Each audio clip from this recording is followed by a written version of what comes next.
Oh, hello guys, nakikita niyo yung mga magpipinsan at sa mga tiyuhin at mga kapatid. Tingnan niyo, naglulublod sa tubig. Kahit malabo ang tubig, sige Japon. Kita mo si Auntie, tingnan mo guys, tingnan mo, yun. Si Kuya Ere, ito man, malaking halo naghiga-higa sa higaan, yan. Ito isa pa, doon. Si Auntie Ana, Alwet, yan. Inati, tingnan mo. Ito po kami ngayon guys, kahit mahirap, basta ang importante naging masaya kami. Ito po yung bis na para sa mga mahihirap. Ito pa, yan. Mga bata, tingnan mo, yan. Mga kaapuhan ho yan guys. Yan, makikita nyo. Kahit tirik ang init, tuloy pa rin. Sige, tulog lang kayo kasi saan ka makakita yung bubong ano nang ano? Ang ganda ng picture ng linaw ng tubig. Tawag ito, anyog, no? Yan. At ito guys, yung mga aming mga dalang pagkain. Wala nang gana kumain, busog na eh. Ito na lang naiwan. Ayan.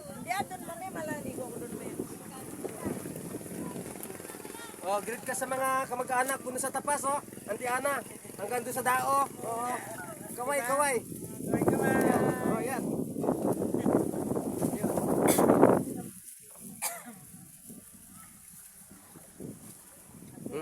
Greet ka sa mga kamag-anak doon sa tapas. Ay mga pagkaisamo si ano doon, si Manang Sili doon sa Iloilo. Ayan. Yun. Ito na mga taga-tapas nga expired na. Marami ang suba dyan. Expired na. Wala na. Ito kami guys. Kahit lang ganito lang. Kayo may Sibagwan, kami naman ito may Muntalban River. Kahit ganito lang kami guys, medyo mahirap lang ang buhay pero masaya kami dito. Hindi ho namin iigtad yung kahirapan, at least malaga yung masaya po kami lagi. Kasama na pag-iwas po. At nagtsatsaga lang po ng mga ganitong pagkain pero yung ata na tira-tira na nung naiwan. Ano to, mga litsong manok, may mga baboy, no? Dami may pillets pa. At saka marami pang dala. Yung mga bata guys, doon sa swimming pool, naliligo sila doon.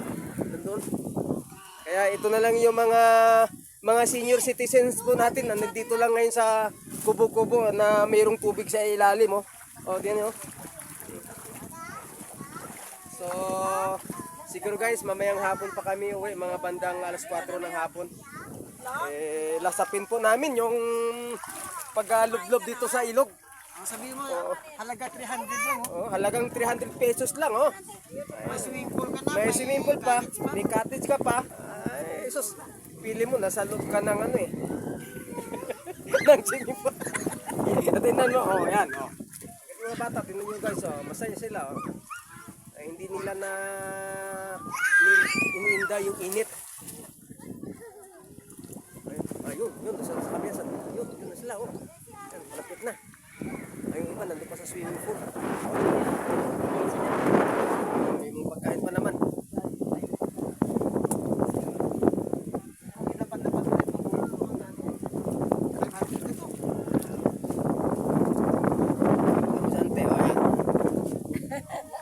Yung mga kabag-anak ko natin yan nandun po sa mga sikat na mga beach at saka sa mga swimming pool. Pero kami dito lang ho kami sa mga tabi-tabi ho ng mga bundok. Kaya wala yan.